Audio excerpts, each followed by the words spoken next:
അല്ലാഹുവിന്റെ റസൂൽ നരകത്തിന്റെ ഭീകരതയെ പറഞ്ഞുകൊണ്ടിരിക്കുകയാണ്. നരകത്തിന്റെ വിഹ്വലമായ രംഗങ്ങളെ 1000 കൊല്ലം അല്ലാഹു നരകത്തെ കത്തിച്ചു. ആ നരകമങ്ങ് ചുവന്നു തൊടുത്തു. വീണ്ടും അല്ലാഹു 1000 കൊല്ലം കത്തിച്ചു. അപ്പോഴേക്ക് ആ നരകം അല്ലാഹുവിന്റെ കൽപ്പന പ്രകാരം വെളുത്തുപോയി.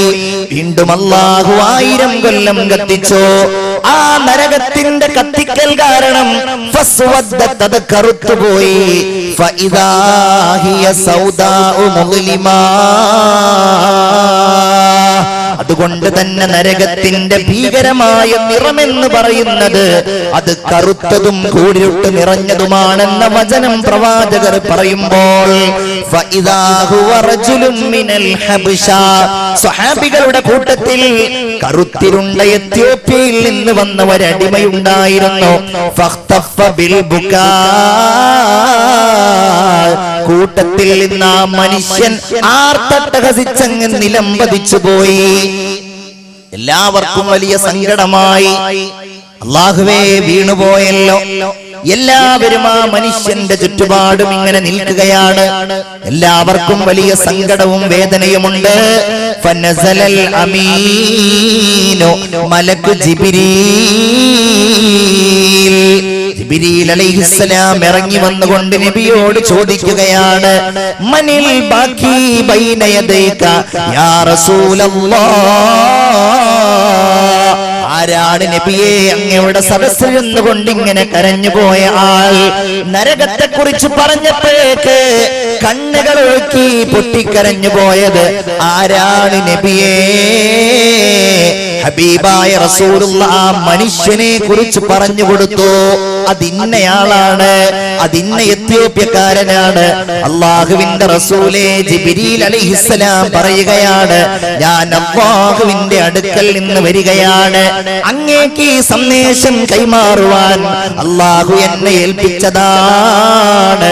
അല്ലാഹു പറഞ്ഞിട്ടുണ്ട്, വഇസ്സതി വജലാലി വഅളമതി ഫൗക അർശി.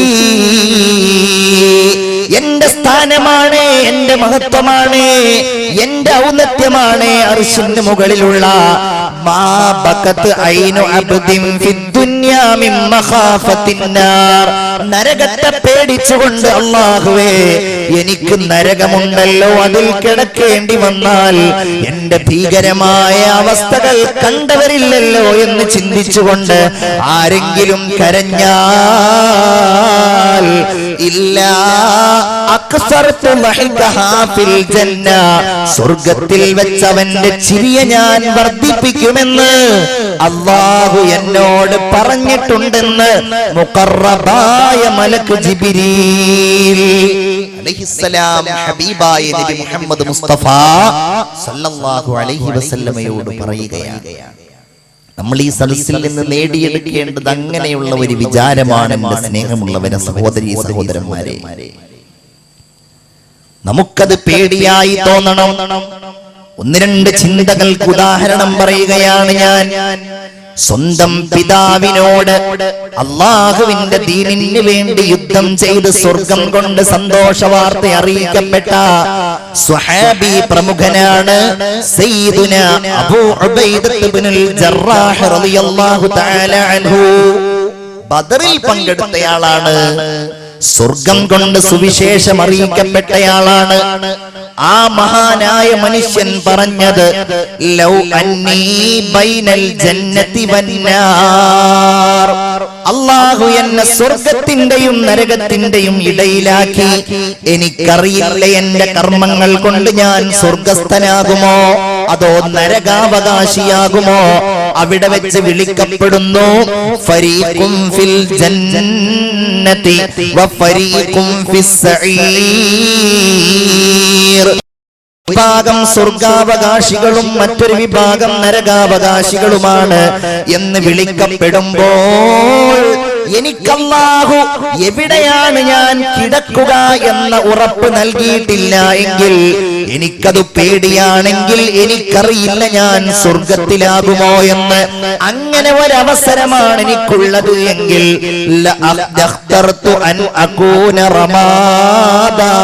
ഞാൻ ഒരു ചാരമായിരുന്നുവെങ്കിൽ എന്ന് കരുതി പോകും. വലിയ ഒരു സ്വഹാബി പറയുകയാണ്, ഞാൻ ആഗ്രഹിക്കുക ഞാൻ സ്വർഗത്തിലായിരിക്കും എന്ന ഉറപ്പിലല്ല, അതെനിക്കറിയാത്തത് കാരണം ഞാൻ കരുതും അല്ലാഹുവേ ഞാനൊരു പിടി ചാരമായിരുന്നുവെങ്കിൽ എന്ന്. ഇസ്ലാമിന്റെ മൂന്നാം ഖലീഫ ഉസ്മാൻ ഇബ്നു അഫ്ഫാൻ റളിയല്ലാഹു അൻഹുവിന്റെ ഒരു വചനം കാണാം. ലവദിത്തു അന്നീ കബ്ശുൻ യസ്ബഹുനി അഹ്ലി. എന്റെ കൂട്ടുകുടുംബങ്ങൾ അറുത്ത് ഭക്ഷണമായി കഴിക്കുന്ന ഒരാടിനെ പോലെയാണ് ഈ ഭൗതികമായ ലോകത്ത് ഞാൻ ജീവിച്ചിരുന്നത് എങ്കിലെന്ന് സ്വഹാബിയായ ഖലീഫയായ നബി തിരുമേനിയുടെ 2 പെൺകുട്ടികളെ കല്യാണം കഴിച്ച സയ്യിദുനാ ഉസ്മാൻ ഇബ്നു അഫ്ഫാൻ റളിയല്ലാഹു തആല അൻഹു പറയുകയാണ്, വലിയ ആളുകളൊക്കെ ഇങ്ങനെയാണ് പേടിച്ചിരുന്നത്. ഒട്ടനേകം ഹദീസുകൾ നിവേദനം ചെയ്ത നബിയുടെ ഒരു സേവകനെ പോലെ ജീവിതം കഴിച്ചുകൂട്ടിയ അബ്ദുല്ലാഹ് ഇബ്നു മസ്ഊദ് റളിയല്ലാഹു തആല അൻഹു ഒരിക്കൽ ഒരു സദസ്സിന്റെ സമീപത്തുകൂടെ നടന്നു പോവുകയാണ്. ആ സദസ്സിലുള്ളവർ ചർച്ച ചെയ്യുന്നത് വിശുദ്ധമായ സൂറത്തുൽ വാഖിയയിലെ ചില കാര്യങ്ങളാണ്. അസ്ഹാബുൽ മുഖറബീങ്ങളെ കുറിച്ചും അതുപോലെ അല്ലാഹു തമ്പുരാൻ നൽകിയിട്ടുള്ള അസ്ഹാബുൽ മൈമനെ കുറിച്ചും അസ്ഹാബുൽ യമീനിനെ കുറിച്ചും അവരൊക്കെ ഇങ്ങനെ പറയുകയാണ്. ഖുർആനിൽ പറഞ്ഞിട്ടുണ്ടല്ലോ, അസ്ഹാബുൽ യമീൻ, അസ്ഹാബുൽ മൈമന, ഉലൈകൽ മുഖറബൂൻ. പടച്ചവനിലേക്ക് ഏറ്റവും അടുത്ത ആളുകൾ, വലതുപക്ഷക്കാരായ ആളുകൾ, അവരിങ്ങനെയാ മരിക്കുക, അവർക്ക് സ്വർഗത്തിൽ ഇങ്ങനെയൊക്കെ ഉണ്ട്. നമ്മൾ ഏതിലായിരിക്കും പെടുക എന്നൊക്കെ ഇങ്ങനെ ചർച്ച ചെയ്യുന്ന സ്വഹാബികൾക്കിടയിലൂടെ ഒരിക്കൽ അദ്ദേഹം ഇങ്ങനെ നടന്നു പോവുകയാണ്. അദ്ദേഹം തിരിഞ്ഞു നോക്കി. വലിയ മഹാനാണ്, സ്വഹാബിയാണ്, പ്രമുഖനാണ്.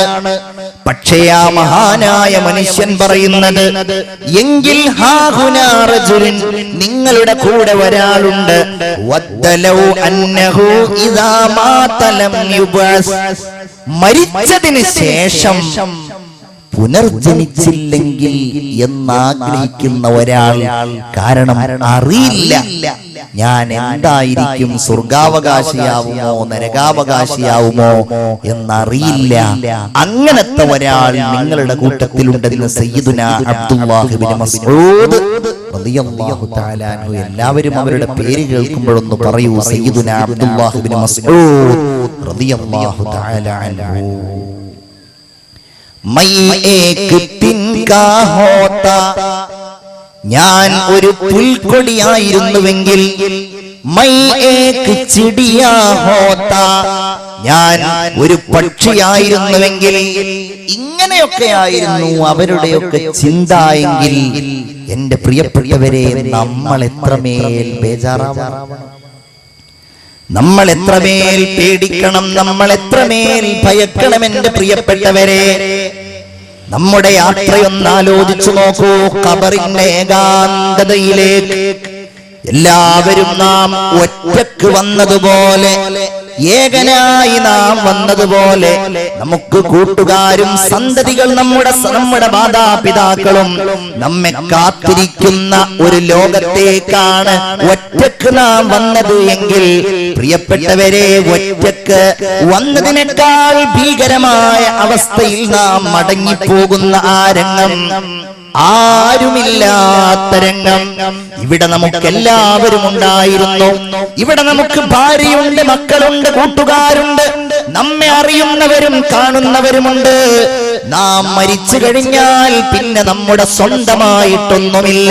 എല്ലാം നമ്മുടെ അനന്തരാവകാശികളുടേതായി.